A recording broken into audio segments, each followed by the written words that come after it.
Olá, seja muito bem-vindo ao nosso canal. Aqui você sabe que a casa é sua. Você pode debater o tema, concordar, discordar, trazer sugestões, tudo aquilo para que a gente possa pensar em conjunto, para que a gente possa ter a mente alargada e assim contribuir para o mundo da melhor maneira, para que a gente possa se tornar seres humanos cada vez melhor. Bom, se você ainda não é inscrito no canal, por favor, se inscreva, divulgue o canal, compartilhando com amigos que você acha que vão gostar da nossa conversa aqui. E ao final do vídeo, se gostar, deixa um like que me ajuda muito no engajamento, ok? Hoje nós vamos tratar de Jean-Paul Sartre, As Palavras. Este é um livro autobiográfico de Jean-Paul Sartre. Não sei se vocês já me viram falar de Jean-Paul Sartre no Instagram, ou em outra rede social. Eu não sou muito fã dele, da pessoa dele. Não dá pra falar da escrita dele, que é muito boa. Mas ele, como pessoa, não sei, não gosto. Acho ele snob, rebuscado, rococó. Acho que ele queria mostrar mais do que ele era, sabe? Assim, ele tinha uma insegurança muito grande, então ele queria dizer que ele era, que ele fazia, que ele acontecia, que ele... Não.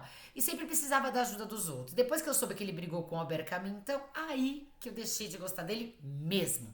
Eu já não gostava muito dele por conta de Simone de Beauvoir, que era apaixonada por ele não casou com ela. E você sabe que quando ele morreu, ela foi até o hospital pra ver o corpo, não deixaram ele entrar, porque ela não era parente, não existia união estável naquela época. E olha que a França sempre foi um país que foi desenvolvido em termos amorosos, em termos de união entre homem e mulher, homem, mulher e mulher. Sempre foi aberta a várias coisas a França. E mesmo assim ela não pôde ter acesso aos bens e ao corpo dele naquele momento no hospital, porque ela não era uma mulher oficialmente casada com ele.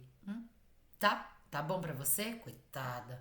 E ela ainda é muito criticada por tudo que ela fez, que ela chamava as alunas porque ele que pedia pra fazerem programas diferenciados, enfim, coisas que falam. Não sei se é verdade, mas como eu gosto muito dela, muito da escrita de Simone de Beauvoir, eu tenho um rancinho de Jean-Paul Sartre. E agora que eu descobri que ele brigou com Camille, eu tenho outro, mais rancinho ainda, um rancinho um pouquinho maior. Mas eu fui ler. Afinal, eu precisava saber de quem eu estava falando, se eu tinha condições de opinar a respeito daquilo. E posso te dizer que gostei muito do livro. Gostei muito. As Palavras é um livrinho fino, ó, tá vendo? Bem fininho. Mas muito profundo, a escrita muito bem feita, muito bem escrito. Você percebe que ele tinha facilidade com as palavras, ele as dominava, ele sabia jogar pra lá e pra cá pra deixar a frase bem gostosa de ser lida. E aqui trata da sua infância. O livro é dividido em duas partes, se eu não me engano, e trata da sua infância. Ele é filho, ele é um pequeno burguês, né? Aí você vê a distância dele com Camille. Camille nasceu na Argélia pobre, bem pobre, que para estudar precisou ter um bolsa de estudos. E Jean-Paul Sartre não, o avô dele era escritor, era professor, era editor, e ele trabalhava com as palavras, era bem nascido. E aí ele se colocava representante do proletariado e não concordava com a vida de Camus, com as ideias de Camus, que Camus fazia prevalecer a vida do que a revolução. Mas, enfim, isso é uma história para um outro dia muito mais aprofundada. Aqui trata do pequeno burguês aqui, que pai morreu, ele era uma criança de colo e o pai morreu na Primeira Guerra. A mãe ficou estipulada como viúva e teve que voltar para casa do pai. Então ele teve o avô como pai e a mãe, que era muito nova, como irmã.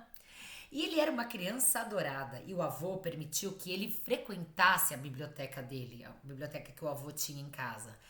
E aí, o Sartre diz uma hora lá, ele fala, como é que ele falou? Eu vou acabar a minha vida do mesmo jeito que eu a comecei, no meio dos livros. Ele conseguiu ver através dos livros um universo que estava delimitado, que estava conferido, que estava para ele ampliado, inclusive, porque era onde ele conseguia enxergar a vida. Porque pelo próprio problema físico que ele tinha, ele não era uma criança benquista para os amigos. Então ele preferiu se refugiar em casa com as obras e ler. fazer aquela confusão literária da vida, que a gente se aprofunda nas histórias ficcionais, ao viver as realidades humanas, ao viver as dificuldades que a gente tem para lidar com os outros seres humanos. Ou seja, isso o afastou da humanidade, o transformou em filósofo, mas um filósofo um pouquinho fora da base, um pouquinho fora do chão de fábrica. Sabe, que você não tem acesso às frustrações, às dificuldades do outro ser humano. É tipo ir meditar numa montanha e se tornar espiritualista. Não! Você até pode fazer isso, mas para você ser uma pessoa boa mesmo, você tem que conviver com o ser humano, com as dificuldades que ele causa para você, e a partir de então, você tem que mudar a sua postura para se tornar um ser humano melhor. Porque lá no alto da montanha, sem ninguém te afetar, você vai ser pleno. Mas quem tá brigando com você? Ninguém. Ou seja, mérito nenhum seu. Aqui com o Sartre eu acredito que tenha sido isso. Esse afastamento dele da realidade, jogado só sobre os livros, o fez se sentir um intelectual diferenciado. Ele critica muito Albert Camus na revista Tempos Modernos que ele tinha, enfim. Então, porque ele não conseguia, não falou com o Gabi, ele brigou, discutiu, mas não tentou entender a parte dele, a força que ele tinha, de onde que ele estava falando. E aqui meio que você descobre a origem dele, e aí você começa a entender por que ele pensava assim, porque quando criança não o forçaram a viver as frustrações e as dificuldades que a gente vive para lidar com as crianças da mesma idade, com os problemas de escola e tudo mais, problema de vizinho, as coisas que você pode ou não fazer, que o seu corpo aguenta ou não, se você é bom em um esporte ou não, isso não foi passado para ele e ele se refugiou na casa dele. Isso fez ficar um pouquinho snob, que só com a idade se tornou pior ainda, pelo menos na minha opinião. Mas é um livro essencial, que deixa claro que precisa ser lido para que a gente possa interpretar. Ele faz um trabalho filosófico também, diante daquilo que ele está vivendo.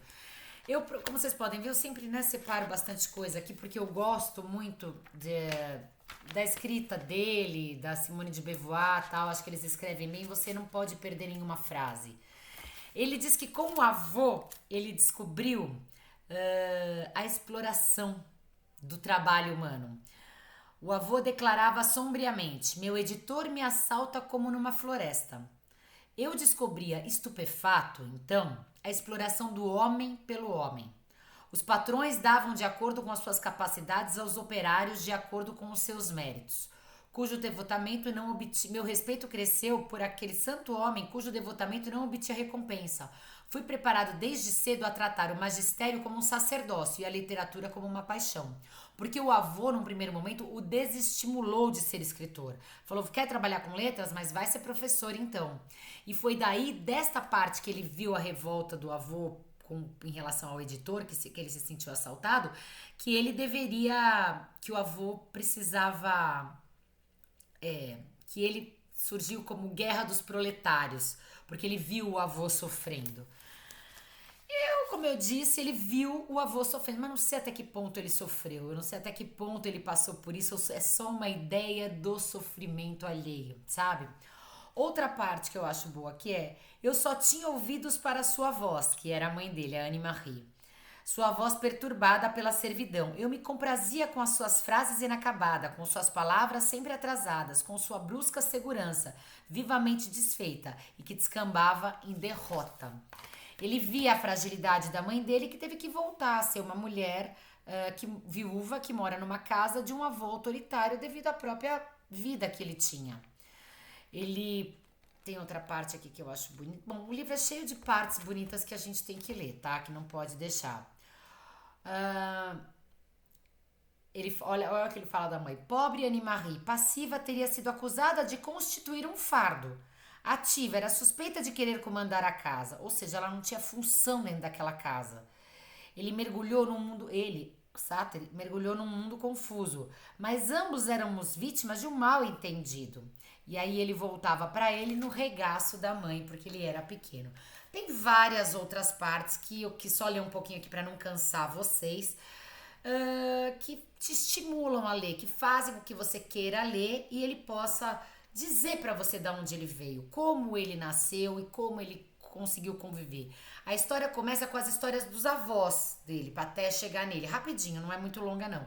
E depois da infância dele, até quando ele tem uns 11 anos, 12 anos eu acho, por aí, dos 4 aos 11 mais ou menos, que se trata essa autobiografia. Parece que foi a despedida dele da literatura após essa publicação.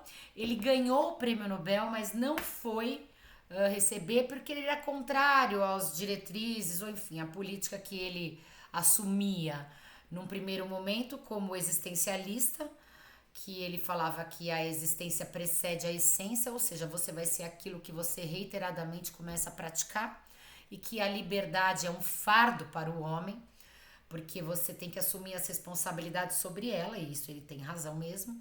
Mas ele é mais. A gente precisa trabalhar só sobre Sartre, né? Que eu tô trabalhando sobre a biografia dele, mas num outro vídeo a gente pode falar da filosofia de Sartre, que precisa ser muito bem aprofundada para que a gente possa tirar frutos dela, e vale muito a pena. Ele era existencialista e o Camus absurdista. O Camus era pior ainda do que ele, em relação ainda, achando que a vida não tinha nenhum sentido. Bom, portanto, aqui tá a minha dica. Por mais que eu não goste dele por um achismo meu, pelas coisas que eu li dele, essa leitura vale a pena. Você precisa ver esse livro. Tem para vender na Amazon, tem para vender em lojas físicas. Eu comprei na Bienal do Livro. E aqui é da editora Coleção de Ouro, Clássicos de Ouro, da editora. Ai, é Nova Fronteira, acho. É, editora Nova Fronteira, essa aqui, ó. Vale a pena ler, não é caro, você vai se enriquecer com as frases e com as ideias que ele passa aqui. Por isso tá aqui a minha opinião, tá vendo que o autor não tem nada a ver com a obra? Você precisa ir atrás para ver se você realmente não gosta, para ver se você o porquê que você não gosta, certo? Bom, se você gostou do vídeo, eu tentei não dar muito spoiler para que você se sinta estimulado a ler e depois vem aqui dizer para mim se você gostou ou não da leitura ou se você já leu o que você achou da obra. Tá bom? Não esquece de deixar um like. Muito obrigada pela sua paciência. Um beijo. Tchau.